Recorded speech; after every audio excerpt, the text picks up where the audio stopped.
Vaughan Jog Vlog.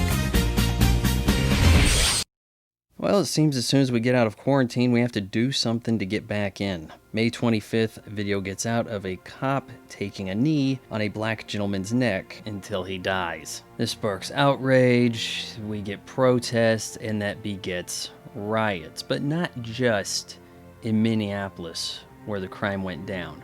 No, we gotta burn everything. Let's have a riot in LA, a place far removed from the lifestyle of Minneapolis. Back in my day, the city where the crime went down had dibs on the riot. Minneapolis should be outraged over Los Angeles, Atlanta, hell, Kansas City stealing their thunder. I think I have an answer to this, and this is going to sum up a lot of things I've been talking about. There was this film, 1995, by Kathryn Bigelow called Strange Days. It's a mild sci-fi where criminals upload their crime on the internet for people to view. And that's social networks for you in a nutshell. People have taken ownership of their crimes. They want to get that video that goes viral, and they're doing whatever it takes. This could mean smashing up a Subway shop, where you're actually going to have to then make your own sandwich, so some good that does you. You don't get multi-state riots without social networks.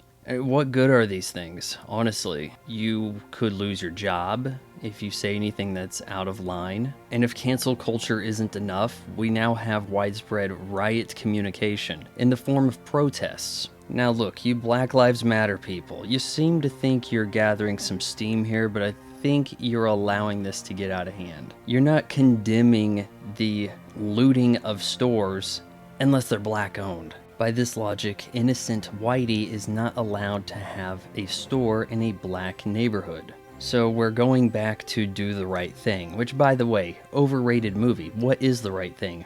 Entice a riot? Radio Raheem didn't deserve to get killed, but he shouldn't have been in the pizzeria blasting his music. George Floyd also didn't deserve to get killed. He also shouldn't have been passing a fake $20 bill. When you step out of line, you then find yourself at the mercy of the police, who are not the best and the brightest. No one's becoming a millionaire off of awesome police work. You don't have a bunch of scientists and lawyers signing up to be cops. We have also allowed cops to become military force. Remember Barney Fife? When was the last time you saw a cop wearing a hat like that, or even long sleeves? I mean, hell, the guy in the video even has his shades up on top of his head. Typical bro cop. And you know what? It may not have even been racially motivated. We just have a lot of terrible police out there. In fact, I can't wait for AI to replace the jobs of cops and protesters. So while peaceful protesters out there think they want to make some kind of difference for a guy that they never met, oh, but because he looks like me, everything applies, huh?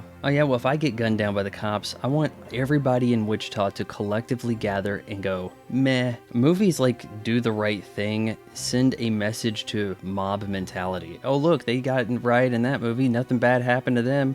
They didn't all get arrested. We can get away with it too. Who wants the new retro Jordans? Long-term rioting hurts your cause, Black Lives Matter. I heard an interview with an Asian shop owner whose store was looted. Okay, so he had a store looted by black people, and previously his parents were murdered in a botched robbery in the same store by black people. For what reason does this guy have to not hate black people? Because if George Floyd getting killed is every black person, then can't he just blame all blacks for the misery in his life? Last night I asked my supermodel girlfriend what she thinks about social networks being inherently evil, and she agreed with me, of course, saying that it's a rather messed up way to spread racism, and that's all you get out of them. But my thinking, if it weren't for social networks, supermodels wouldn't have a way to chat up Kansas boys, so I guess it evens out. Look, on the surface, it doesn't seem like Donald Trump's executive order against social networks is going to affect rioting, but I think it could. The wild west of social networks can't end soon enough. Failing to self-enforce rules, making far too many exceptions. The left is allowed to say this, the right's allowed to not do that. I don't want any favors played here. If the government can ensure true freedom on these platforms where people are allowed to speak up on both sides, we might be able to mitigate some of this danger. But it's more likely that it's too late to turn back.